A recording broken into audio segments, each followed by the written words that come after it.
Hello, ladies. I am super excited to dive in because you guys are in for an absolute treat. Today, I am going to be breaking down one of my very first sales calls, all the mistakes that I missed back then, and what I would do differently now, knowing what I know. Now, who am I, and what have I actually done in the last year and a half in high ticket sales, and why should you listen to me? My name is Emma.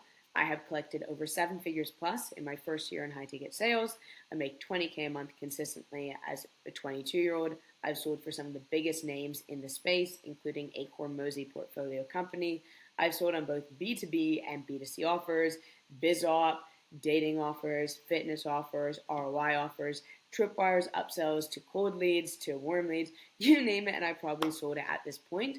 Not only have I been a closer, been in the trenches myself, I've also recruited, hired, trained for offers, and have helped over 50 plus women to hit record-breaking commission months, double their commissions, double their close rate, and become absolute elite top performers on the offer.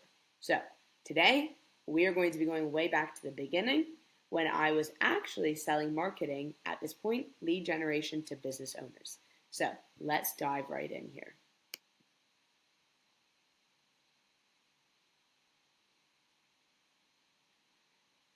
Absolute no smile on my face because I am so terrified of taking sales calls. I used to get so panicky before them, like my heart would literally be beating out of my chest. I'd be praying for no shows. I just was praying that they would just pay, give me no objections. It caused me so much anxiety, and I really, really did hate them in the beginning. Hello, hello. Hiya. How are you doing? Yeah, good, thanks. Yeah. Yeah, super. I don't think I can see you yet. Is your camera turned on? So one good thing I did here is one good thing I did there is I called out not having the camera on. This is something that I still do to this day. Why? Because nonverbals are very important. Being able to read someone's facial expression and their body language, not just what they're saying, but also what their nonverbals are. Yeah. So let's get forward because I'm pretty sure we spend a little bit of time trying to get his camera on.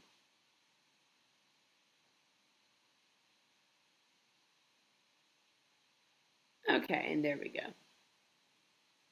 Me, Yeah, cool. honestly, for someone that works in marketing and online, I'm so bad at technology as well. I'm hopeless, especially in things like this, you know what I mean? Absolutely, absolutely. Are Cool. you just on a site right now, or whereabouts are you? Yeah, just have a break, yeah. Doing a lunch break, so. Yeah, yeah. What site are you on today? So these types of questions, like I just don't need to be asking like the rapport-based questions. Oh, where are you from? Oh, I'm from around like this area. How far are you driving?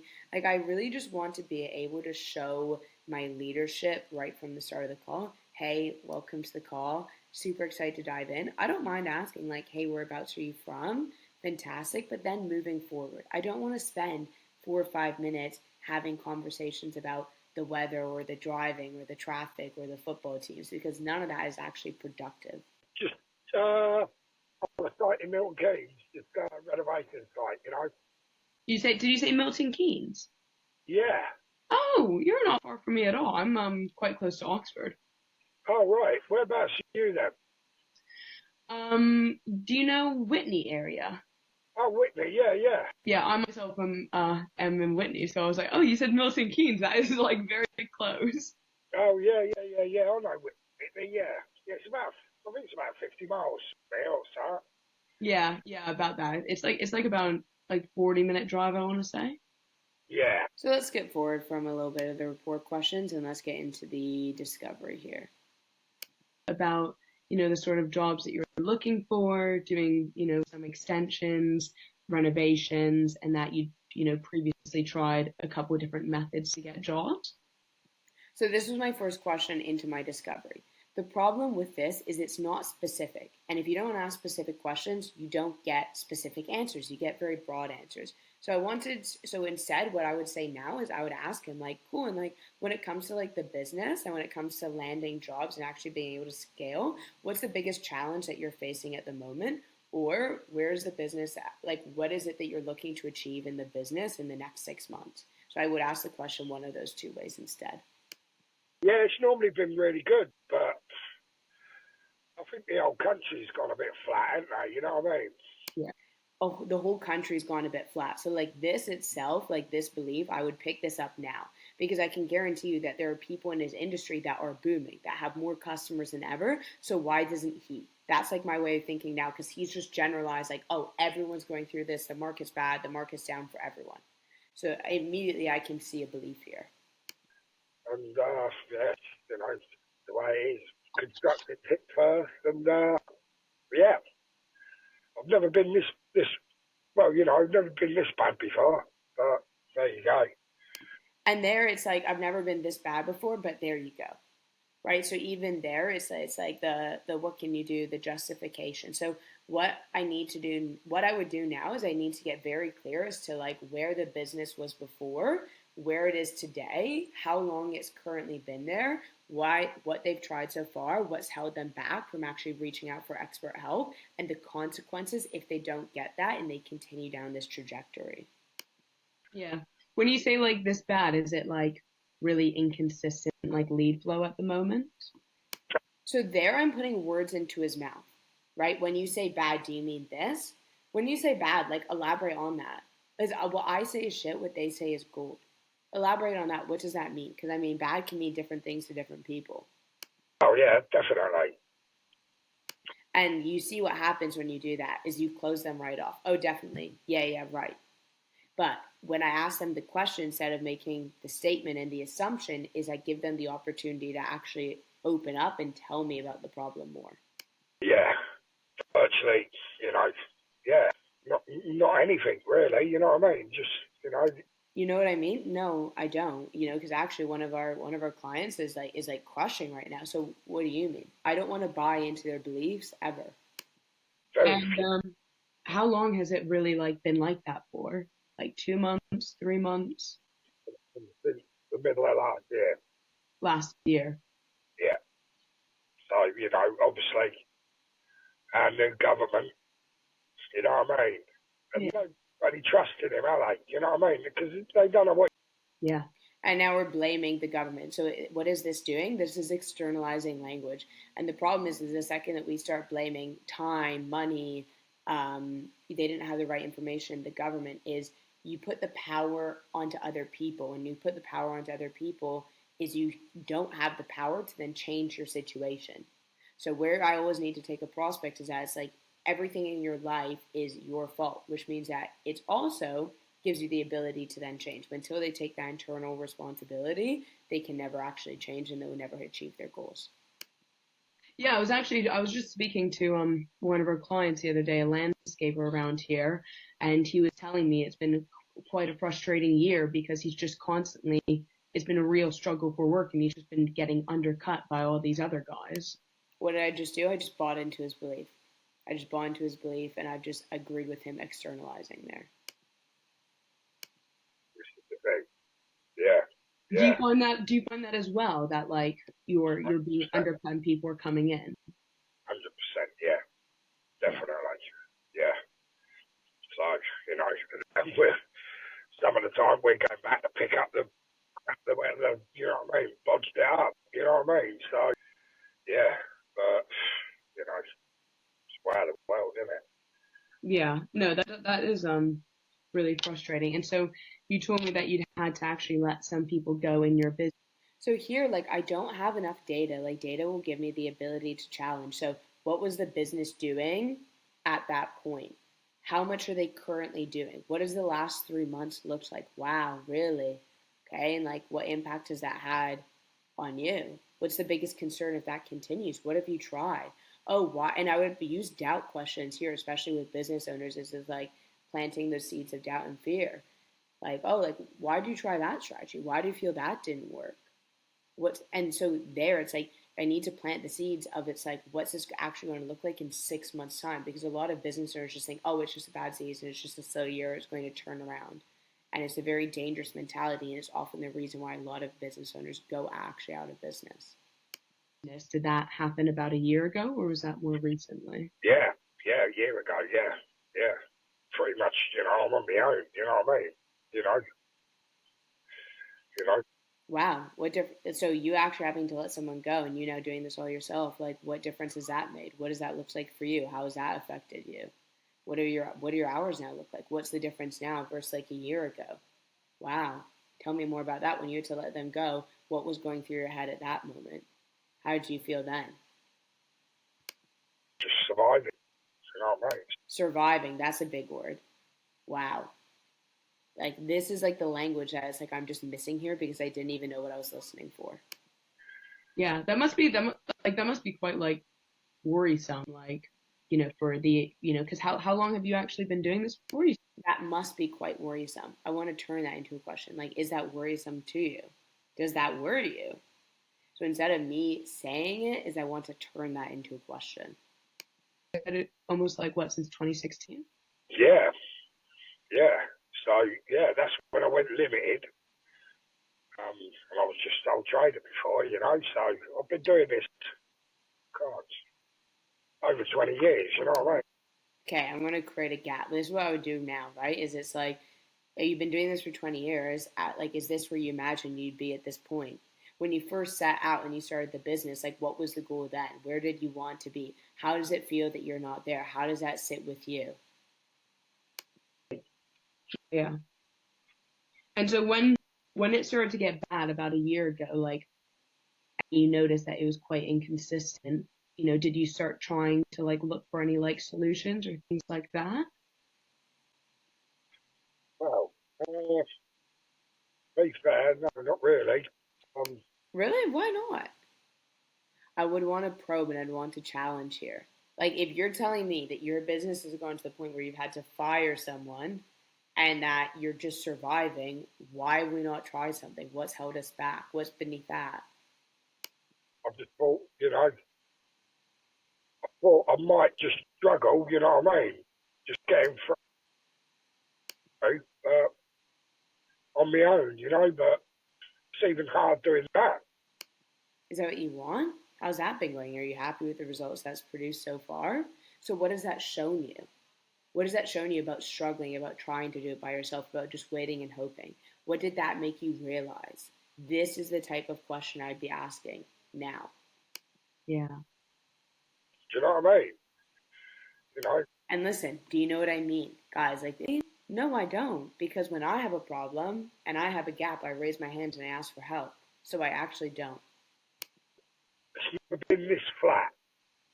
You know, normally you get a couple of calls a week, you know, but not even that now. You know, you're lucky if you get a couple of calls a month. A couple calls a month, really.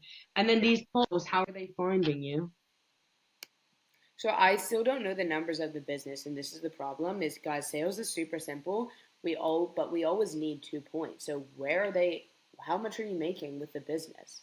When you were getting, you used to be getting a couple calls a month, great. And how many of those were converting? What did that look like from a cash perspective? And how much are you doing today? Wow, that's a significant decrease. Now we have a very clear gap. A lot of people are just think, you know what I mean? A lot of people, is that like what, through word of mouth referral they're coming to you? Well, that, yeah, and like, you know, off my website and Yellow Pages, you know, they're just, I think that instead of people now, yeah, getting three car quotes, they're getting 7 or 8, you know what I mean? Yeah. If I Yeah. turn a job and I say, look, mate, you know, I'll be honest with you, don't waste my time, I ain't going to waste yours, but how many quotes are you getting? When they say 7 or 8, I'm just like, hey, mate, I'm not even going to bother quote for it. Yeah. Yeah. It's not worth your time to go through that and look at everything for them to just like, waste it and just, not move forward or just window. Yeah, that's it. That's it, you know. Because to be fair, you know, I'm not the cheapest, I'm not the dearest, but, you know, I ain't going to work for nothing.